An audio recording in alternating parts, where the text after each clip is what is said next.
오늘 마태복음 14장 25절 27절 말씀을 통해서 풍랑 속에서 구원하시는 예수님이라는 제목으로 하나님 말씀 증거하겠습니다. 살아서 누린 천국, 죽어서 영원히 사는 천국, 마태복음 강의 82번째 시간입니다.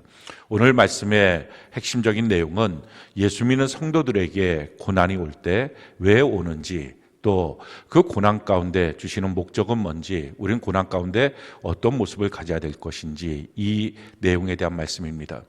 하나님이 하나님의 자녀인 우리들을 향하여 왜 고난을 막아주지 않을까? 왜 어느 때는 직접 하나님의 고난을 우리에게 주시기도 하실까?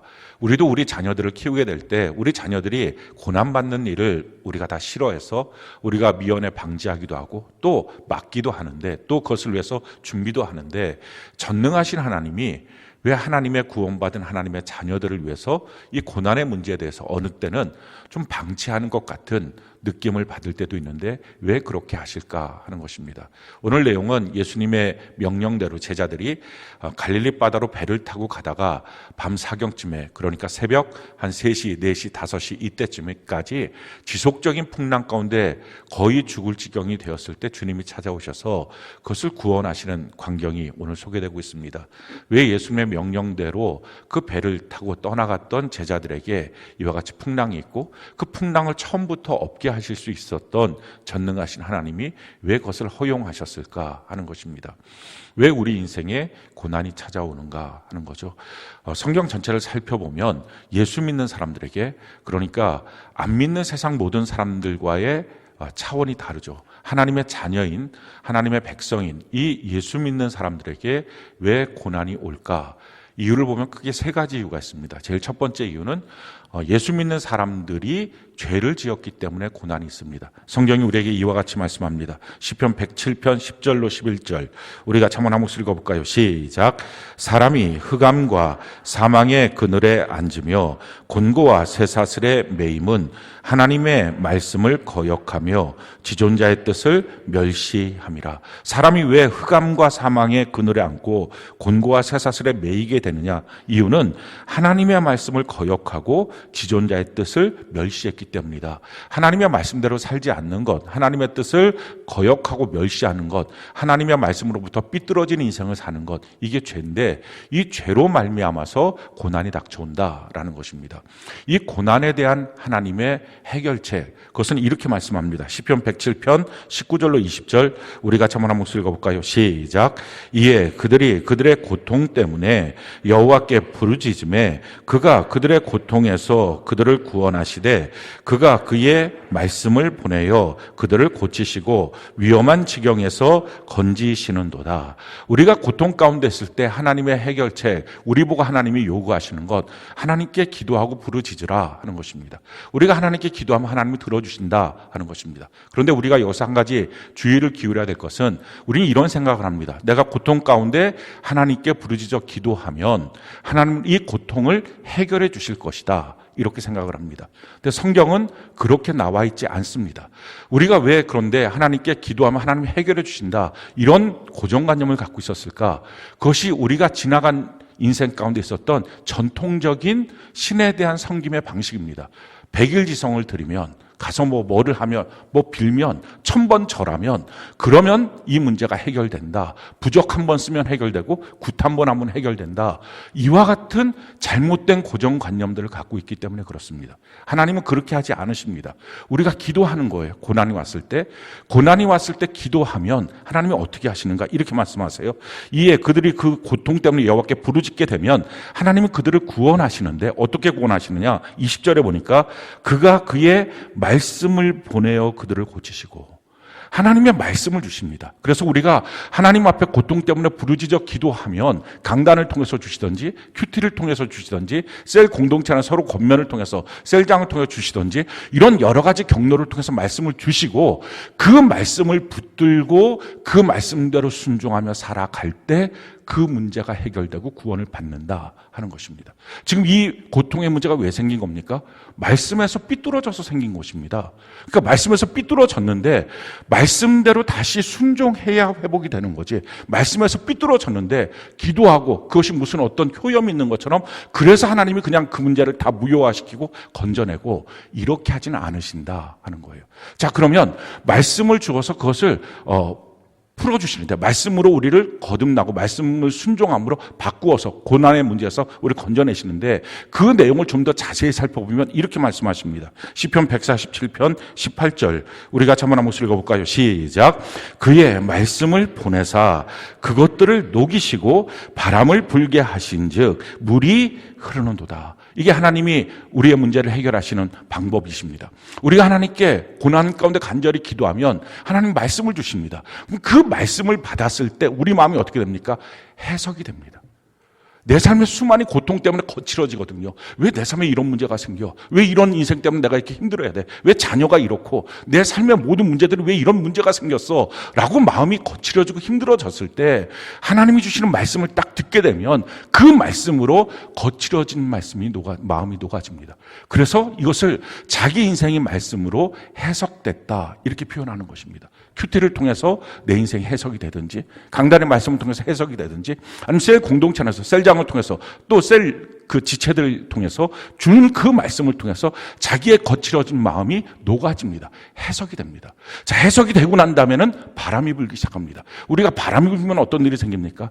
바람이 멈춰 있으면 지금 있는 것처럼 미세먼지가 가득 찹니다. 답답하죠. 근데 바람이 불면 그게 싹 바뀌어집니다. 그러니까 새로운 공기가 들어가요. 새로운 마음의 기대와 각오가 생깁니다. 그러고 나서 물이 막혔던 것이 흐르는 것입니다. 지금 문제는 다 막혀 있어서 문제입니다. 근데 그 막혀 있는 것, 서로 소통도 막히고 물질도 막히고 육체도 막히고 이 막혀 있는 것, 하나님과의 관계도 막히고 이게 문제인데 이게 흐르기 시작합니다. 그러면 문제가 풀어지는 것입니다. 우리가 예수 믿는 게 뭔지를 정확하게 알아야 합니다. 사람들이 예수 믿는 거에 대해서 잘못된 착각들을 갖고 있습니다. 예수 믿는 것을 교회당 나와서 등록하고 예배 드리는 것이 예수 믿는 거다 이렇게 생각합니다. 예수 믿는 거의 한 일부분일 수는 있어도 그게 예수 믿는 것 자체는 아닙니다. 어떤 사람은 예수 믿는 것은 어떤 자기 나름대로 생각을 해서 나 예수님이라고 하는 어떤 분을 내가 마음속으로 믿고 있어요. 이게 예수 믿는 거라고 생각합니다. 그렇기 때문에 이런 생각을 갖고 있으니까 예수님을 믿는데 말씀대로 순종하며 사는 것은 너무 힘들어요. 이런 말들을 합니다. 어떤 관념을 갖고 예수님을 내가 믿어요. 그런데 그 말씀대로 사는 것은 내가 너무 벅차고 힘들어요. 근데 그럴 수가 없습니다. 야고보서에 보면 너희가 믿음이 있다고 말하는데 행함이 없으면, 순종이 없으면 그건 죽은 믿음이야. 처음부터 그런 믿음 아니야 라는 것입니다. 그럼 성경이 말하고 있는 믿음이 뭐예요? 성경이 말하는 믿음은 예수님의 말씀을 듣고 알고 그걸 깨닫고 믿어져서 그대로 삶이 바뀌어지는 것, 이게 예수 믿는 것이라는 것입니다. 그래서 예수 믿는 것은 근본적으로 말씀하고 연관되어 있습니다. 말씀을 모르고 말씀을 듣지 않고 말씀을 믿지 않고 말씀대로 살지 않는 것은 아무리 오랫동안 교회를 나와도 예수 믿는 것은 아니다라는 것입니다. 자, 그렇다면 우리가 왜 이렇게 말씀을 중요하게 여기느냐? 어떤 사람들은 이렇게 말할 수 있어요. 신학적인 베이스가 조금 있는 사람들은 이 성경 사람이 쓴 거 아니에요? 라고 말하는 사람, 예레미야 쓴 거. 지금 우리가 보고 있는 이 마태복음, 마태가 쓴 것 아닙니까? 아니, 사람이 썼으면 아무리 하나님이 거기에 지도해 주셔도 자기의 요소가 들어가지.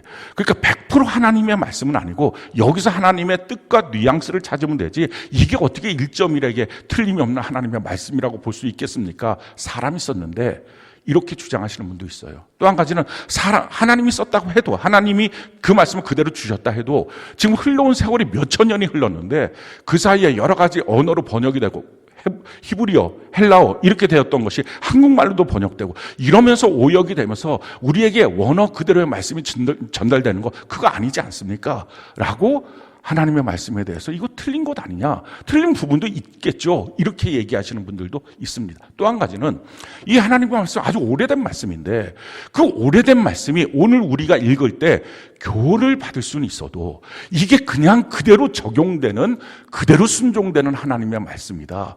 이걸 어떻게 그 옛날 말씀이 그 옛날 어떻게 보면 문학서이기도 하고 또 이스라엘 역사서이기도 한 이 말씀이 어떻게 우리에게 그대로 적용되는지 모르겠다. 그럴 수는 없지 않느냐라고 주장하기도 합니다. 근데 그렇지가 않아요. 하나님의 말씀에 대해서 성경은 이와 같이 우리에게 말씀하고 있어요. 시편 12편 6절로 7절 우리 같이 한번 한 목소리 한번 읽어볼까요? 시작. 여호와의 말씀은 순결하며 흙 도가니에 7번 단련한 은과 같도다. 여호와여 그들을 지키사 이 세대부터 영원까지 보존하시리이다. 지금 성경이 뭐라고 말합니까? 하나님의 말씀은 순결하다. 은을 7번 단련한 은처럼 100% 은, 다른 어떤 것이 조금 더 섞이지 않은 완전한 순결한 말씀. 사람이 써도 하나님의 말씀은 완전하다. 완전히 순결한 말씀. 사람의 요소가 전혀 들어가지 않은 100% 하나님의 말씀이다. 그러면서 말씀합니다. 그 말씀을 하나님이 친히 지켜서 그 다음에 뭐라고 말합니까? 이것을 지금부터 영원까지, 아니 지금 우리 시대까지만이 아니라 영원까지 하나님이 친히 보존하신 것, 이게 하나님의 말씀이라는 거예요. 완전하게 순결하고 하나님이 영원까지 지키시고 하나님이 친히 보존하신 말씀, 그러니까 완전한 거예요. 완벽한 거예요. 조금의 오차가 없는 것, 이게 하나님의 말씀입니다. 그럼 그 말씀을 우리가 받았을 때 그 옛날 말씀인데 그것이 어떻게 오늘날 우리의 인생에 대한 하나님의 지침이 되겠어요? 라고 말하는 사람한테 성경은 우리에게 이렇게 말씀합니다. 요한복음 16장 13절 우리가 한번 한 목소리 읽어볼까요? 시작. 그러나 진리의 성령이 오시면 그가 너희를 모든 진리 가운데로 인도하시리니 그가 스스로 말하지 않고 오직 들은 것을 말하며 장래를 너희에게 알리시리라. 아멘. 지금 성경이 뭐라고 말합니까? 그 성령께서 오시게 되면 스스로 어떤 새로운 말씀을 주시는 게 아니라 너희가 들은 대로 성경 말씀 그대로를 갖고 우리의 장래의 일을 알려주시겠다, 말씀하시겠다는 거예요. 그래서 그 말씀이 오늘 나의 인생의 길이 되고 내일 나의 인생의 삶이 되는 것, 이것이 바로 이 말씀이라는 것입니다. 지금도 그 동일한 말씀, 그 순결하고 하나님이 지키시고 영원까지 하나님이 친히 보존하신 그 말씀이 우리의 손에 있는 성경입니다. 또한 오늘 선포되고 있는 말씀도 동일한 말씀입니다. 설교를 향해서 주님은 이렇게 말씀하죠. 데살로니가전서 2장 13절 우리 같이 한번 한 목소리 읽어볼까요? 시작. 이러므로 우리가 하나님께 끊임없이 감사함은 너희가 우리에게 들은 바 하나님의 말씀을 받을 때에 사람의 말로 받지 아니하고 하나님의 말씀으로 받음이니 진실로 그러하도다. 이 말씀이 또한 너희 믿는 자 가운데서 역사하느니라. 너희가 설교를 들을 때 사람의 말로 받지 않고 목사님 설교 오늘 잘 들었습니다, 이게 아니라 하나님의 말씀으로 받음이니 믿는 자에게 그대로 역사가 나타난다. 우리가 예수님을 믿습니다 라고 말하는 순간 그 믿음 안에는 무엇이 있습니까? 오늘 내게 주시는 예배 시간에 주시는 이 설교 말씀이 목사님의 설교가 아니라 하나님의 말씀입니다. 어떤 말씀? 그 순결하고 그 지키시고 그 영원히 보존하신 하나님이 친히 하신 그 말씀입니다. 이렇게 믿는 믿음, 이게 예수 믿는 믿음이라는 거예요.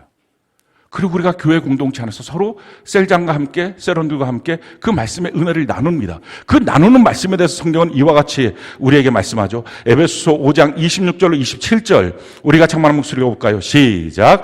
이는 곧 물로 씻어 말씀으로 깨끗하게 하사 거룩하게 하시고 자기 앞에 영광스러운 교회로 세우사 티나 주름 잡힌 것이나 이런 것이 없이 거룩하고 흠이 없게 하려 하심이라. 우리가 교회에 대한 생각이 어떻습니까? 교회는 아직 부족하다, 공사 중이다.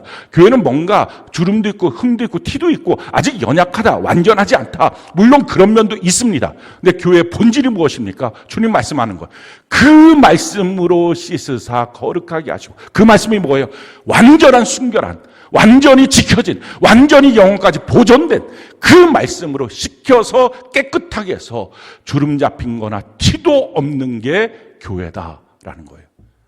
자, 그러니까 교회 공동체 안에서 서로 셀이 나누고 그리고 강단에 선포되는 말씀, 그리고 성경으로 주어진 이 말씀은 주님께서 순결하게 완전하게 지키시고 보존하신 1.1에게 틀림도 없는 말씀이다라는 것입니다. 근데 우리 안에 갈등이 있을 수 있어요. 성경은 책으로 우리에게 주어졌으니 갈등이 없겠죠. 그냥 믿음을 갖고 보면 되겠죠. 근데 문제는 설교자를 통해 설교를 하는 설교자의 소리도 중요하지만 사람의 모습도 보이잖아요. 셀 안에서 셀원들이 서로 나누고 셀장이 나누는 권면하는 그 말은 그의 연약함도 보이니까 그 말이 순결하고 지키시고 영원까지 보존된 말씀이다 라고 받기가 갈등이 될 때가 있습니다.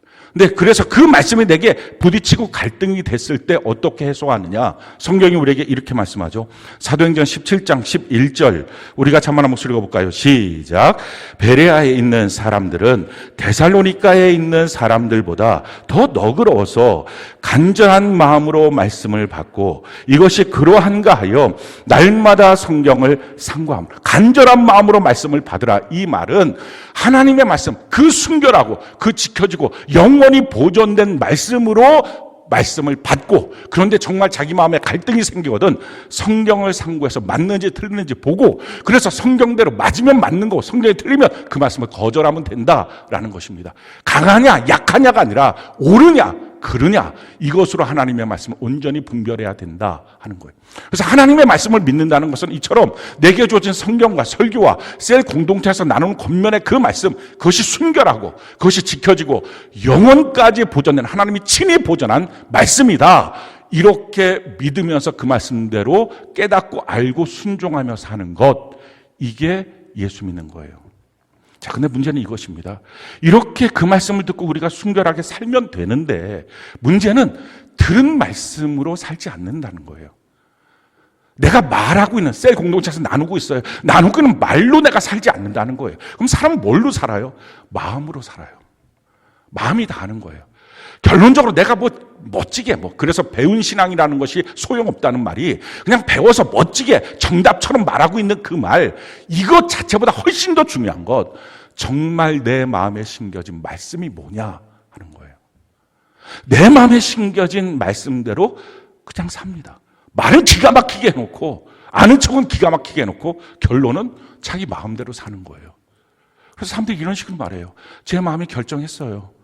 뭐라고 하지 마세요. 더 이상 제가 그렇게 하기로 결정한 거거든요. 그러니까 이제 더 이상 터치하지 마세요. 이런 식으로 마음으로 결정한 것으로 삽니다. 이게 대단하다고 생각해요. 그런데 과연 그 마음은 어떤 마음이냐는 거예요. 성경이 우리의 마음에 대해서 이렇게 말씀하고 있어요. 예레미야 17장 9절 우리 같이 한번 목소리 읽어볼까요? 시작. 만물보다 거짓되고 심히 부패한 것은 마음이라 누가 능히 이를 알려만. 세상에서 가장 부패한 것, 썩은 것, 그게 마음이라는 거예요. 세상에서 가장 더러운 것, 그게 내 마음이라는 거예요. 그러니 이게 얼마나 마귀가 장난하기 좋은 터전입니까? 그러니까 그 마귀가 주는 생각대로 내 마음이 결정했어요. 터치하지 마세요. 내가 알아서 할 거예요. 라고 말하는 것처럼 참 어리석고 악한 일이 없다는 것입니다. 사람들은 자기 마음이 대단한 것처럼 여겨요. 내가 그래서 기도해서 이렇게 마음이 결정됐거든. 아니, 그 마음이 온통 세상의 그 모든 것들보다 부패하고 썩은 것이다. 내 마음이 이런 생각이 들었어요. 아니, 신뢰할 수 없다. 가장 더러운 게 그 마음이다. 라는 거예요. 그래서 중요한 건 뭐예요? 그 마음에 더러운 것을 제거해야 돼요. 그리고 완전한 하나님의 말씀을 내 마음에 심어야 돼요. 성경이 우리에게 이렇게 말씀하는 거예요. 야고보서 1장 21절 우리가 한번 목소리 읽어볼까요? 시작. 그러므로 모든 더러운 것과 넘치는 악을 내버리고 너희 영혼을 능히 구원할 바 마음에 심어진 말씀을 온유함으로 받으라. 내 안에 있는 온갖 더러운 것, 악한 것, 이거 다 내보내고 하나님의 말씀을 온유함으로 내 마음에 받아야 된다. 그것이 심겨져야 그 마음에 있는 말씀으로 제대로 순종하며 살 수 있다라는 것입니다. 자, 그런데 우리가 죄를 졌다는 게 무슨 말입니까? 하나님의 말씀을 몰라서 죄 짓진 않아요. 그리스도인들이. 지금 내용은 다 그리스도인들 삶 속에 나타나는 고난의 문제니까 예배도 드리고 성경도 읽으면서 하나님의 뜻이 뭔지는 압니다. 근데 문제는 삶의 현장에 가서는 이런 들었던 말씀, 아는 말씀으로 사는 게 아니라 마음으로 살거든요. 마음이 세상이니까, 마음이 죄악이니까, 마음이 욕심으로 가득 차 있으니까 그 마음으로 말씀과 어긋나서 삐뚤어지게 사는 것입니다. 그게 죄예요. 그러니까 문제의 해결은 이 마음으로부터 죄를 졌던 부분이 마음속에 온갖 더러운 것을 내어버리고 말씀이 들어와서 씨가 심어져야 그 사람이 진짜 바뀌는 거예요. 그러니까 기도했다고 문제가 다 해결되고 그럼 하나도 사실 안 바뀐 것입니다. 그 사람은 여전히 그 죄 가운데 있을 것입니다. 마음이 바뀌어져야 되잖아요. 마음에 온갖 더러운 것이 버려지고 말씀이 들어와야 돼요. 그 일을 뭐가 합니까? 그걸 고난이 한다는 거예요. 내가 삐뚤어지게 살 때 주님 우리에게 고난을 주십니다. 근데 그 고난으로 뭘 합니까? 나의 마음속에 나오는 죄를 그치게 만드는 거예요. 성경이 우리에게 이렇게 말합니다. 베드로전서 4장 1절로 2절 우리 같이 한번 읽어볼까요? 시작. 그리스도께서 이미 육체의 고난을 받으셨으니 너희도 같은 마음으로 갑옷을 삼으라. 이는 육체의 고난을 받은 자는 죄를 그쳤음이니 그 후로는 다시 사람의 정욕을 따르지 않고 하나님의 뜻을 따라 육체의 남은 때를 살게 하려 함이라.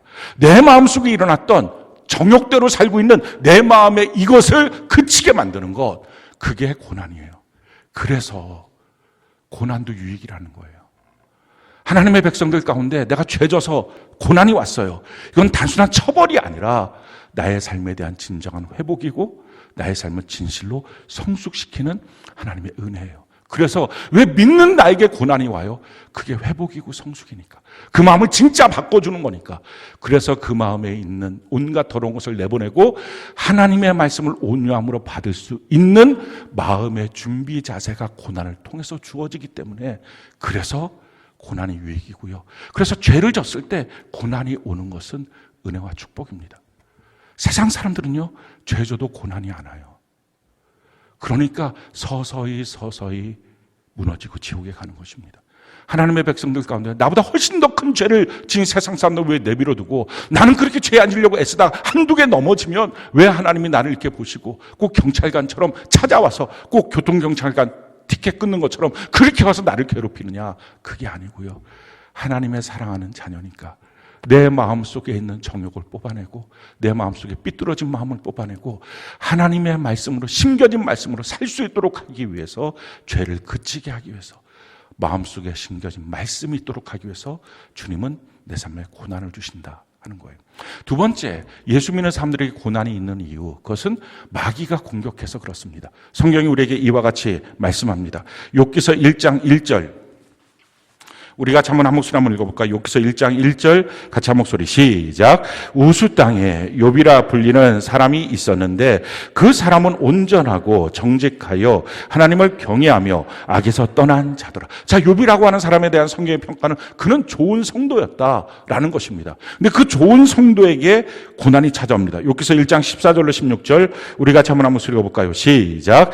사환이 욥에게 와서 아뢰되 소는 밭을 갈고 나귀는 그 곁에서 풀을 먹는데 스바 사람이 갑자기 이르러 그것들을 빼앗고 칼로 종들을 죽였나이다. 나만 홀로 피하였으므로 주인께 아뢰러 왔나이다. 그가 아직 말하는 동안에 또 한 사람이 와서 아뢰되 하나님의 불이 하늘에서 떨어져서 양과 종들을 살라 버렸나이다. 나만 홀로 피하였으므로 주인께 아뢰러 왔나이다. 지금 멀쩡한 날이었다는 거예요. 특별히 죄짓거나 타락한 날이 아니라 평범한 날에 느닷없이 스바 사람이 공격해서 재산을 다 뺏어가고 종들을 죽였고, 뿐만 아니라 하늘에서 번개가 쳐서 또 재산이 다 사라지고, 그 이후에 계속 나오는 내용들도 자기 재산이 다 없어지고, 욥의 재산이 그 많던 부유한 재산이 다 없어지고, 자기 아들 딸들이 다 죽고, 자기 몸도 병 걸려서 기아장으로 자기 몸이 너무 간지러우니까 긁고 있는 신세로 전락하게 되었다라는 것입니다. 그 내용을 욥기서 1장 2장에 보면 마귀가 그 일을 하고 다녔다라는 것입니다. 그럼 마귀가 왜 이렇게 합니까? 성도들을 왜 이렇게 공격해서 고난을 줍니까? 이유가 있어요. 그 목적이 뭡니까? 욥기서 2장 9절 우리 같이 한번 한 목소리 한번 읽어볼까요? 시작. 그의 아내가 그에게 이르되 당신이 그래도 자기의 온전함을 굳게 지키느냐? 하나님을 욕하고 죽으라. 마귀가 성도들을 공격하는 이유는 딱 한 가지입니다. 하나님 욕하고 죽으라는 거예요. 아니, 죽으면 그냥 죽지 못하러 욕하고 죽으라 합니까? 하나님과의 관계 단절이에요. 이게 마귀가 원하는 거예요. 수없는 고난을 통해서 사람으로 하여금 힘들어져서 하나님을 향하여 대적하고, 하나님이 계시면 이렇게 하겠어, 하나님이 정말 복을 주시면 이렇게 하겠어, 하나님이 정말 사랑의 하나님이면 이렇게 하겠어, 이런 식으로 수많은 마음들이 들어서 하나님을 대적하게 만들고 하나님 욕하고, 그 다음에 뭐 합니까? 죽으라는 거예요. 도둑질하고 죽이고 멸망시키는 것이 마귀의 전략입니다. 이 마귀의 도전을 이기는 방법이 뭐예요? 마귀랑 반대로 하면 돼요. 반대 정신이에요. 마귀가 도전하는 대로 하는 게 아니라 마귀가 내게 주는 생각과 정반대로 행동하면 됩니다. 어떻게 행동했어요, 욥이? 욥기서 1장 21절로 22절 우리가 한번 한번 읽어볼까요? 시작. 이르되 내가 모태에서 알몸으로 나와 싸운즉 또한 알몸이 그리로 돌아갈지어라. 주신 이도 여호와시요 거두신 이가 여호와시오니 여호와의 이름이 찬송을 받으실지이니라 하고 이 모든 일에 욥이 범죄하지 아니하고 하나님을 향하여 원망하지 아니하더라. 어떻게 했습니까? 주신 이도 하나님, 가져가신 이도 하나님. 원망하지 않았다. 감사했다. 지금 마귀가 원했던 건 뭐예요? 어떻게 하든지 하나님과의 관계를 끊어서 하나님을 향해 대적하고 원망하고 욕하고 죽게 만드는 것이 목적이었는데 그렇게 안 하고 마귀가 주는 생각과 정반대로 하나님께 감사하고 하나님을 찬양함으로 마귀를 이깁니다. 자, 그런데 왜 이렇게 마귀가 공격할 때 그럼 왜 하나님은 그걸 안 막아주실까 하는 거예요. 처음부터 아예 막으면 될 걸 왜 하나님은 그 시간을 허용하실까? 이유가 있어요. 성경이 이렇게 말합니다. 욥기서 23장 10절 우리가 한번 한번 읽어볼까요? 시작. 그러나 내가 가는 길을 그가 아시는 그가 나를 단련하신 후에는 내가 순금같이 되어 나오리라. 목적이 한 가지예요. 내 안에 나도 모르게 들어왔던 정욕들, 육신의 정욕, 안목의 정욕, 이생의 자랑, 세상의 욕심들, 그거를 깨끗하게 정결케 하기 위해서 흠 없는 그리스도인 만들려고 정금같이, 순금같이 100% 금으로 만들기 위해서 마귀의 이와 같은 공격을 주님은 허용하신다 하는 것입니다. 자, 세 번째 성경 전체를 찾아보면 성도에게 오는 고난, 그것은 세 번째 고난은요, 우리를 훈련해서 우리를 쓰시기 위해서 고난이 있습니다. 대표적인 한 사람이 바로 요셉입니다. 요셉은 17살에 아버지의 심부름을 갑니다. 형들에게 음식물을 갖다 줘라. 그리고 형들이 잘했는지 보고 와라. 근데 갔더니 그 형들이 요셉을 보면서 꿈꾸는 자가 왔다. 우리가 저를 죽여서 자기의 꿈이 어떻게 이루어지지 우리 한번 보자. 막 이렇게 잔인한 계획을 세웁니다. 그러고 죽이려고 하는데 죽이지 말고 우리 손으로 피 묻히지 말고 구덩이 속에 집어 던지면 당연히 이 사막 안에서 그냥 말라 죽을 거니까 그렇게 죽이자 하고 집어 던져 놓습니다. 그러다가 미디안 상인이 지나가니까 더 좋은 방식은 그를 아예 노예로 팔자. 그럼 우리가 돈 이익이 있지 않냐. 그래서 노예로 팝니다. 그리고 13년 동안 17살의 노예로 팔려서 10년 동안 노예 생활, 3년 동안 억울한 누명을 쓰고 옥생활, 그렇게 13년을 30살 될 때까지 고난을 받습니다. 그 고난을 받은 이유가 뭡니까? 성경은 우리에게 이렇게 그 고난받는 과정을 이렇게 말씀하고 있어요. 시편 105편 17절로 19절 우리가 한번 읽어볼까요? 시작. 그가 한 사람을 앞서 보내셨으며 요셉이 종으로 팔렸도다. 그의 발은 착고를 차고 그의 몸은 쇠사슬에 매였으니 곧 여호와의 말씀이 응할 때까지라. 그의 말씀이 그를 단련하여도다. 하나님 쓸 수 있는 사람으로 말씀이 단련해가는 과정, 그것이 고난이었다라는 것입니다. 이 고난의 과정을 통해서 요셉이 어떻게 바뀌어집니까? 창세기 45장 5절 우리가 한번 읽어볼까요? 시작. 당신들이 나를 이곳에 팔았다고 해서 근심하지 마소서, 한탄하지 마소서. 하나님이 생명을 구원하시려고 나를 당신들보다 먼저 보내셨나이다. 많은 열매를 맺기 위해서, 자기 민족을 다 살리기 위해서 이렇게 하셨다라는 것입니다. 예수 믿는 사람들에게 고난이 있습니다. 자기의 죄 때문일 수도 있어요. 마귀의 공격 때문일 수도 있습니다. 또는 나를 쓰시고 싶어서 하나님이 단련해서 훈련하시기 위해서 내게 고난을 주실 때도 있습니다. 근데 어떤 종류의 고난이든 상관없이 사실 그 고난은 처벌도 아니고요. 그 고난은 나를 무너뜨리기 위한 것이 아닙니다. 그 고난은 다 나를 회복하고 성숙시키고 말씀의 사람으로 만들고 정결케 하고 많은 열매를 맺게 하기 위한 하나님의 전략이에요. 우리가 그래서 형통한 날에도 물론 기뻐하지만 곤고가 있어도 그리스도 안에 있으면 기뻐할 수 있는 것, 그 고난도 유익이기 때문에 그렇습니다. 그래서 성경이 우리에게 이렇게 말씀하는 거예요. 시편 119편 67절, 71절, 72절 우리가 한번 읽어볼까요? 시작. 고난 당하기 전에는 내가 그릇 행하였더니 이제는 주의 말씀을 지키나이다. 고난 당하는 것이 내게 유익이라 이로 말미암아 내가 주의 율례들을 배우게 되었나이다. 주의 입의 법이 내게는 천천금은보다 좋으니. 고난당하기 전에 말씀 상관없이 살다가 이제 고난당하면서 말씀이 내게 유익이다. 야, 고난당하다 보니까 이 말씀이 정말 내 인생을 살리는구나. 말씀을 붙잡게 됩니다. 말씀을 붙잡았다는 게 무슨 말이에요? 예수님 제대로 믿게 되었다라는 거예요. 그래서 고난이 유익이라는 것입니다. 자, 그런데 모든 그리스도인들에게 그럼 고난이 다 유익일까? 그렇지 않은 경우들을 봅니다. 고난당해서 도리어 주님을 떠나고 망하고 마음에 상처받고 그래서 완전히 신앙생활이 삐뚤어진 인생들도 보게 됩니다. 왜 이런 일들이 생길까? 그래서 중요한 것은 고난당할 때 우리 자신은 어떻게 해야 될까? 주님의 뜻은 고난으로 내 인생이 예수님 제대로 믿는 사람으로 바꾸는 것, 이게 목적인데 그 목적대로 내가 회복되고 성숙되고 말씀의 사람으로 변화받게 되는 원리, 어떻게 하면 그렇게 될까? 두 가지가 있습니다. 첫 번째 원리는 이것입니다. 주님 안에 꼭 붙어 있어야 돼요. 요한복음 15장 5절로 6절, 우리 같이 한번 한 목소리 한번 읽어볼까요? 자, 시작. 나는 포도나무요 너희는 가지라. 그가 내 안에 내가 그 안에 거하면 사람이 열매를 많이 맺나니 나를 떠나서는 너희가 아무것도 할 수 없음이라. 사람이 내 안에 거하지 아니하면 가지처럼 밖에 버려져 마르나니 사람들이 그것을 모아다가 불에 던져 사르니라. 예수님은 포도나무, 우리는 가지라는 것입니다.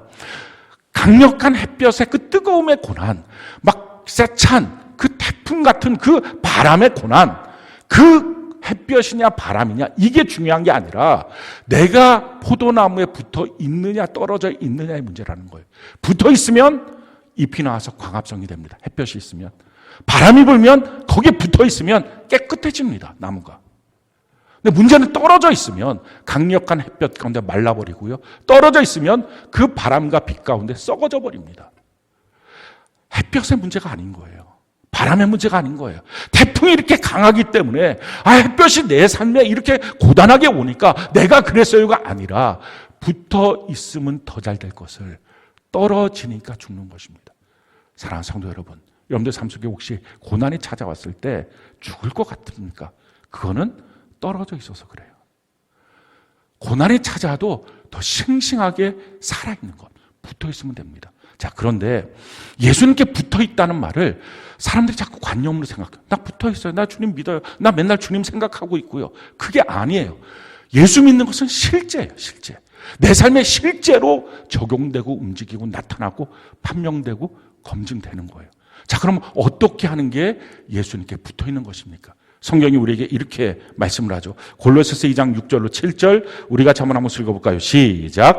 그러므로 너희가 그리스도 예수를 주로 받았으니 그 안에서 행하되 그 안에 뿌리를 박으며 세움을 받아 교훈을 받은 대로 믿음에 굳게 서서 감사함을 넘치게 하라. 자, 예수님을 나의 주인으로 모셨으면 그 다음부터 주님 안에서 행해야 된다. 주님 안에 붙어 있어야 된다. 그럼 붙어 있는 원리가 뭐냐? 5가지를 말합니다. 뿌리 박아야 되고, 내 교회 안에 뿌리 박아야 되고, 그 다음에 세움을 받아야 되고, 교훈을 받아야 되고, 믿음에 굳게 서야 되고, 감사를 넘치게 해야 된다. 이게 붙어 있는 것입니다. 라고 지금 말하는 거예요. 자, 근데 여기서 우리가 중요한 것은 그 행동의 모습이에요. 능동과 수동이 나눠져 있어요. 능동을 능동으로, 그러니까 내가 주도적으로 해야 되는 것, 그건 주도적으로 해야 돼요. 그게 붙어 있는 거예요. 반대로 수동, 내가 받아들이는 것, 이건 받아들이는 걸로 있어야 돼요. 그래야 붙어 있는 거예요. 능동과 수동을 바꿔버리면 이게 떨어져 있는 거예요. 이게 자기가 주인되어 있는 것입니다. 자, 여기서 능동이 뭐예요? 제일 첫 번째 뿌리 박는 것. 교회 안에, 셀 안에 뿌리 박는 것. 남이 와서 뿌리밖에 안 해줘요. 나를 친절하게 안 해주니까, 나를 향해서 사랑을 안 해줄까? 그게 아니라 자기가 뿌리 박는 거예요. 그러니까 남 탓하고 여기저기 핑계대고 지금 이렇게 하고 있는 것 자체가 떨어져 있는 것입니다. 내가 뿌리 박는 거예요. 자, 그 다음에 내가 해야 될 게 뭐예요? 두 번째 해야 될 거, 믿음에 굳게 서서. 내가 믿음이 크냐 작냐, 저는 믿음이 없어서 그게 아니라 주님 말씀 아무리 적어도 그 적은 말씀을 갖고 내가 주님 안에서 서겠습니다. 믿음대로 한번 살아보겠습니다. 환경을 한번 이겨보겠습니다. 하나님의 말씀대로 내가 걸어갑니다. 이거 내가 하는 거예요. 세 번째, 감사가 넘치는 것. 감사할 조건을 내게 주시면 내가 감사하죠. 감사할 조건이 없으니까 감사를 하죠. 이게 아니라 능동적, 주도적으로 아주 작은 감사라도 감사거리를 갖고 하나님께 감사하면 점점 더 큰 감사로 올라간다는 거예요. 이게 주님께 붙어 있는 거예요. 마찬가지예요. 수동형은 수동형으로 돼야 돼요. 두 가지 수동형이 있죠. 세움을 받는 것. 그러니까 셀 공동체 안에서 세움을 내가 받아야 돼. 내가 주도적으로 쓰는 게 아니라 내가 알아서 섞게요. 내가 알아서 큐티할게요. 내가 알아서 일기 쓸게요. 자꾸 뭐라 그러지 마세요. 그냥 내가 알아서 내 때가 되면 내가 하고 싶으면 내가 할게요. 이게 지금 떨어져 있는 거예요. 붙어 있는 건 뭐예요? 그걸 수동적으로 받는 것입니다. 하라고 하는 대로. 아멘. 제가 할게요. 그게 좀 붙어 있는 거예요. 또 하나, 교훈을 받은 대로. 이것도 수동형이에요. 내가 원하는 말씀 여기저기 찾아다니면서 말씀 듣고 인터넷 찾아가서 이 말씀 저 말씀 듣고 이게 지금 다 떨어져 있는 거예요. 성경도 자기가 원하는 말씀만 찾아서 읽는 게 아니라 창세기부터 요한계시록까지 쭉 순서대로 읽고 말씀도 내 교회 내 강단을 통해서 내게 주시는 그 말씀을 내가 받고 이게 붙어 있는 거예요. 그러니까 떨어져 있으니까 고난이 조금만 다가와도 죽을 것 같고, 고난이 조금만 다가와도 원망이 나오고, 고난이 조금만 다가와도 하나님이 어떻게 이럴 수 있냐는 말이 나오고, 고난이 조금만 다가와도 마귀 편이 돼서 하나님을 욕하고 죽을 꿍리를 하고 있다는 것입니다. 내가 주님께 붙어 있는 것, 어떤 고난이 와도 붙어 있으면 살만 납니다. 자, 두 번째는요, 실질적으로 평상시의 삶에 이 훈련이 돼야 되죠. 주님께 붙어있는 일이 돼야 되죠. 막상 고난이 딱 닥쳤는데 지금 붙겠어요. 이거 잘 안 됩니다. 그러니까 평상시에 우리의 삶 속에 주님께 붙어있는 포도나무와 가지로 이렇게 붙어있는 일들을 연습해야 됩니다. 근데 두 번째는 실질적으로 고난이 왔을 때, 그때는 그 붙어 있으면서 내가 무엇을 어떻게 할 것인가 하는 거예요. 성경이 우리에게 이렇게 말합니다. 시편 91편 3절 7절 14절 15절 우리가 한번 읽어볼까요? 시작. 이는 그가 너를 새 사냥꾼의 올무에서와 심한 전염병에서 건지실 것임이로다. 그가 너를 그의 깃으로 덮으시리니 내가 그의 날개 아래 피하리로다. 그의 진실함은 방패와 손방패가 되시나니 너는 밤에 찾아오는 공포와 낮에 날아드는 화살과 어두울 때 퍼지는 전염병과 밝을 때 닥쳐오는 재앙을 두려워하지 아니하리로다. 1000명이 내 왼쪽에서 10,000명이 내 오른쪽에서 엎드러지나 이 재앙이 내게 가까이 하지 못하리로다. 하나님이 이르시되 그가 나를 사랑한즉 내가 그를 건지리라. 그가 내 이름을 안즉 내가 그를 높이리라. 그가 내게 간구하리니 내가 그에게 응답하리라. 그들이 환난 당할 때에 내가 그와 함께하여 그를 건지고 영화롭게 하리라. 지금 주님께서 그 고난받고 있는 제자들에게 다가와서 하시는 말씀, 내니 두려워하지 말라. 야, 내가 바로 옆에서 걱정하지 마. 지금 동일하게 주님 말씀하십니다. 여러분 삶 속에 고난이 있습니까? 주님 말씀해요. 나 너 지켜줄 거야. 1000명, 10,000명이 옆에 쓰러져도 너 아무것도 걱정하지 마. 내가 너를 눈동자같이 지켜줄 거야. 두려워하지 마. 그러면서 그 고난을 목도하고 있는 사람한테 주시는 말씀이 이거예요. 너가 나를 사랑한즉 내가 널 건질 거야. 고난이 왔습니까? 주님 사랑하세요. 주님으로부터 마음이 점점 멀어지는 게 아니라 주님을 더 사랑하세요. 그럼 건짐받아요. 고난이 왔습니까? 참 신기하죠. 고난이 오면 할 일이 없어져요. 부르는 사람도 없고 갈 곳도 없고 인기가 뚝 떨어져서, 그것도 잘 될 때나 인기가 있지 갈 데가 없는 거예요. 그러니까 그때 그냥 툴툴거리고 뭐 아무도 없다 그러고 괜히 여기저기 전화해서 만날까 상처만 받아요. 시간 다 없다 그래요. 그러니까 찾을 것도 없어요. 그때 뭐 합니까? 너희가 하나님을 안즉 내가 너를 높여주리라. 할렐루야. 그 고난의 때가 더 높아질 수 있는 기회예요. 주님을 더 깊이 알기를 바라요. 주님의 말씀을 더 알고 주님 앞에 더 기도하고. 세 번째 뭡니까? 너가 내게 간구하리니. 하나님의 솔루션이 뭡니까? 고난이 왔으면 기도하라는 거예요. 하나님께 기도하세요. 시간을 정하고 기도하고 수시로 기도하고 성전에 나와서 기도하고 하나님께 기도하십시오. 기도하면 하나님께서 내가 너를 응답하고 내가 너에게 놀라운 일들을 줘서 영화롭게 만들어 줄 것이다. 이게 하나님의 역사예요. 사랑하는 성도 여러분, 성도는요 형통이 와도 기뻐요. 뭐 형통이니까 좋을 것밖에 없죠. 근데 고난이 와도 감사가 있어요. 그 고난은 우리를 망하게 하는 게 아니에요. 그 고난은 처벌이 아니에요. 내가 예수 믿고 있다면 그 고난으로 나를 성결케 하고 거룩하게 만들고 깨끗하게 만들어서 하나님이 쓰시는 도구로 만드시는 것입니다. 중요한 것은 주님 안에 있는 거예요. 오늘 여러분들이 뿌리를 깊이 내리고 믿음에 굳게 서서 감사가 넘치는 주도적인 인생을 사십시오. 또 세움을 받아야 해요. 내가 알아서 쓰겠다 하지 말고 셀 안에서 세움을 받으십시오. 그리고 교훈을 받아야 돼요. 내가 원하는 말씀, 나를 채울 말씀 찾아다니는 것이 떨어져 있는 거예요. 떨어져 있으면 작은 고난도 속수무책이에요. 주님 사랑하고 주님을 더 깊이 알고 주님께 간구하는 은혜가 넘쳐서 고난 중에도 더 영화롭게 되는 저와 여러분들 되는 은혜가 넘치기를 예수님 이름으로 축원합니다.